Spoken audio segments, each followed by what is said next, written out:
चांगल्या पद्धतीने urine pass करता येतं, पोट साफ होतंय, ह्या दैनंदिन क्रियाला आपण किती गृहीत धरतो. परंतु काही लोक असे आहेत की ज्यांना युरिन पास करताना एक टिपिकल समस्या जाणवते, ते म्हणजे पेल्विक फ्लोअर डिस्फंक्शन. आता पेल्विक फ्लोअर डिस्फंक्शन म्हणजे काय की युरिन पास करताना पेल्विक फ्लोअर नावाचा एक ग्रुप ऑफ मसल्स आहे, त्याने बाजूला सरकायला हवं. म्हणजे युरिन जेव्हा आपण पास करतो तेव्हा नकळतपणे तो पेल्विक फ्लोअर रिलॅक्स व्हायला हवा.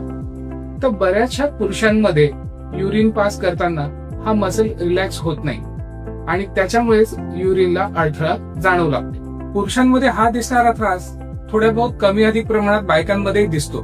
पेल्विक फ्लोअर डिस्फंक्शनची कारणं काय, तर खूप काळ बसून काम करणं, व्यायामाचा अभाव, अँझायटी, कॉन्स्टिपेशन यासारख्या समस्यांमुळे पेल्विक फ्लोअर डिस्फंक्शन सतावू शकतं. तर जेव्हा माझ्याकडे 20 ते 45 गटातील पुरुष लोक युरिनची समस्या घेऊन येतात, तेव्हा आम्ही असं बघतो की सोनोग्राफीवर काही प्रमाणात त्यांचं युरिन पाठीमागे शिल्लक राहत आहे, त्यांचा युरिन फ्लो हा कमी लेवलचा आहे, परंतु प्रोस्टेट ग्रंथीची वाढ काही त्याच्यात दिसत नाही. तर मित्रांनो, युरोडायनॅमिक स्टडी ह्या एका सिंपल स्टडीमुळे पेल्विक फ्लोअर डिस्फंक्शनचे अचूक निदान करता येते. जर तुम्ही यंग आहात आणि तुम्हाला युरिन पास करण्याची समस्या सतावते तर जवळच्या युरोलॉजिस्टला लवकरच भेटा.